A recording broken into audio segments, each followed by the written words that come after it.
서로 고소하니까 피의자로 한 번 가고 고소인으로 한 번 가고 이렇게 되는 건데, 그럼 수사관님도 두 분이시겠죠. 수사관님 딱 만나러 가서 조사받을 때 처음 하는 말이 안녕하세요. 형사전문해결사TV 이정식 변호사입니다. 안녕하세요. 김도훈 변호사입니다. 김도훈 변호사님, 최근에 층간소음 문제로 갈등이 많이 불거지는 것 같아요. 너무 심각한 경우가 많죠. 저희 사무실로도 많이 연락이 오시는데 안타깝게도 소송까지 가시는 분들도 많고 해요. 맞아요.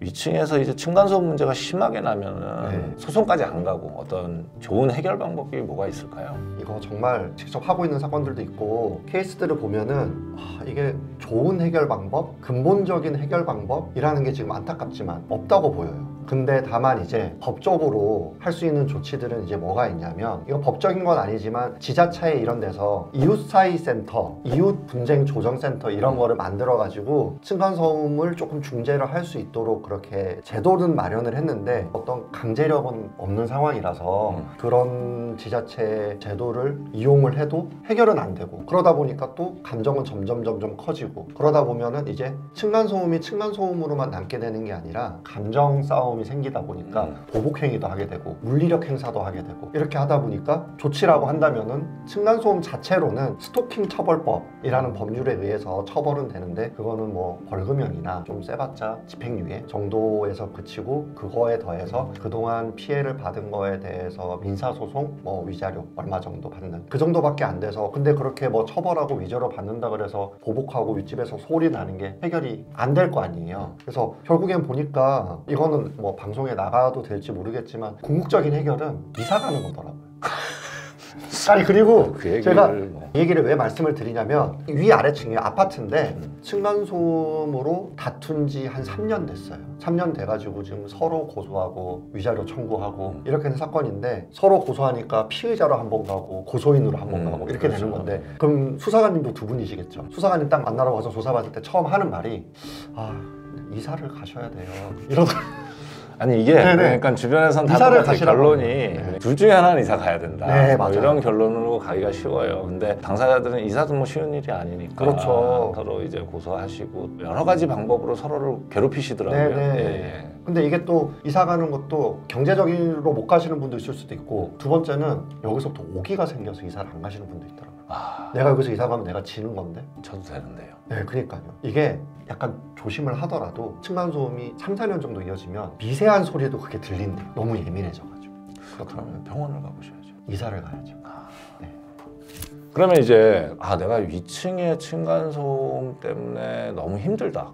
힘들다는 이유로 경찰에 고소할 수 있을까요? 아까 말씀드린 대로 소리가 반복적으로 일상생활에 지장을 줄 정도로 소음이 난다라고 하면은 뭘로 고소해요? 그 소음이 날 때마다 피해 사실을 기록을 하고, 소음이 날 때마다 녹음을 하시고, 그리고 지자체에 있는 이웃 사이 센터, 그런 센터에 의뢰를 하면은 데시벨 측정하러 나온대요. 그런 데시벨 측정하는 거를 결과를 받고, 그리고 경찰에 소리 난다고 신고를 하면 112 신고를 하면 일단 출동은 합니다, 경찰이.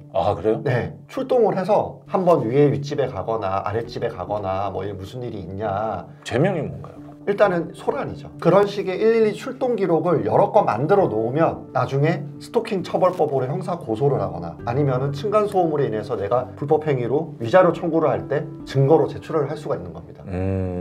그러니까 어떤 형사법적인 대명이 성립되기는 어렵네요. 그거는 이제 별도로 아까 제가 말씀드렸던 그런 어떤 레코드 증거들을 남긴 다음에 별도로 고소를 해야 됩니다. 스토킹 처벌법. 그러니까 스토킹 외에는 되게 반복적으로 일어나야 되는 거고, 그렇죠. 발자국 소리 때문에 스토킹으로 고소할 수는 없는 거예요. 그냥 경범죄에 해당하니까. 그렇죠. 그죠? 인근 소란이라고 하면 경찰이 출동하는 뭐 그 정도. 그 정도죠. 그러니까는 신고한 그렇죠. 민원인의 민원 해결 차원에서 경찰이 출동하기는 하나 보네요. 그렇습니다.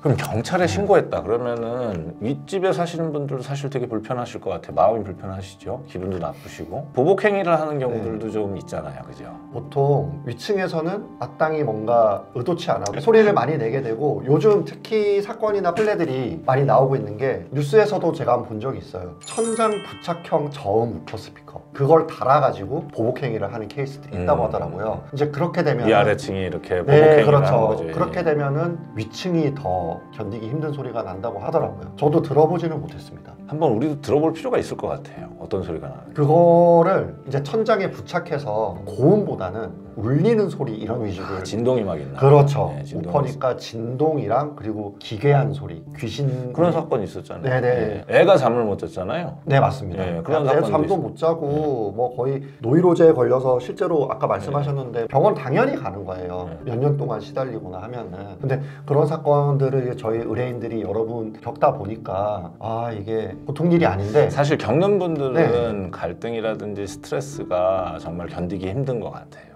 그리고 우퍼 스피커를 다는 거는 그때부터는 이제 사실은 층간 소음의 문제가 아니라 고의로 하는 거잖아요. 그렇죠. 그거는 정말 범죄가 될 수 있는 건데 이게 층간소음에 시달리는 스트레스가 몇 년 가다 보면은 범죄도 불사하게 되더라고요. 왜냐면은 층간소음으로 아시잖아요. 살인사건도 지금 나오고 있는 상태니까 이게 정말 아까는 폭행, 저희가 상해 이쪽까지 다 연결이 되니까 저희가 약간 조심하셔야 될 것 네. 같아요. 그래서 층간소음과 관련된 갈등으로 처벌받은 처벌례들이 어떤 것들이 있을까요? 실제로 벌금으로 이렇게 아까 제가 말씀드렸던 스토킹 경미하게 처벌법. 네, 그런 걸로 처벌받는 경우도 많은데 그 우퍼 스피커 행위나 층간소음이 일부러 낸 것처럼 좀 세고 계속해서 데시벨이 네. 높아지고 하면은 징역도 제가 받습니다. 그리고 또 뭐 경우에 따라서는 찾아가서 물리력을 행사하게 되니까 주거 침입을 한다든지 아니면 폭행을 폭행. 한다든지 네. 상해를 한다든지 뭐 여러 가지가 생길 수 있겠네요. 징역 7월을 제가 이것도 심각하네요. 심각한 거예요. 그리고 이게 살인이면은 년 단위로 나오겠죠. 그렇죠. 예, 네. 예. 그런 일이 생겨서는 안 되죠. 절대 안 되죠. 예. 근데 지금 그 정도로 심각한 문제다. 가볍게 넘길 문제가 그럼 아니다. 방향을 좀 전환해서 이런 문제가 생겼을 때 어떻게 보면은 어떤 집은 층간소음이 그렇게 심하지 않아요. 그러니까 뭐 옆 동네 아파트들은 층간소음이 별로 없고 또 어떤 동네 아파트들은 층간소음이 되게 많다. 그러면은 이 층간소음이 많은 아파트들의 입주자분들이 시공사를 상대로 어떤 소송을 한다든지 이런 것도 한번 생각해 볼 수 있을 것 같아요. 어떻게 생각하시나요?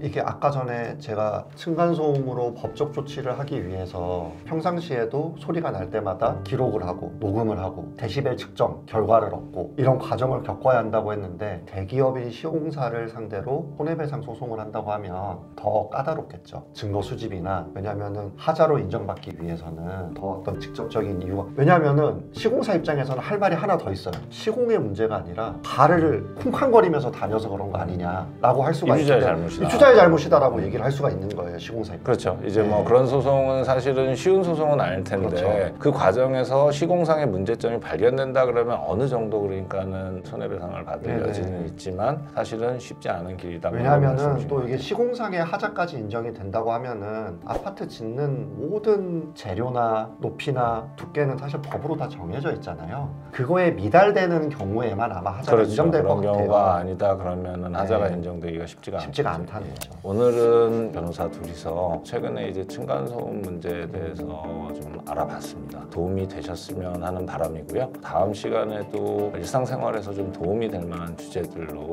법률적인 얘기들을 한번 해보는 시간을 또 갖도록 하겠습니다. 지금까지 형사전문해결사TV 이정식 변호사였습니다. 김도훈 변호사였습니다. 감사합니다. 아니 잠깐만요. 감사가 아니죠. 빨리 그거 하셔야죠. 아이 그럼 이건 형님 하셔야죠. 분명히 하면 안 되냐? 네.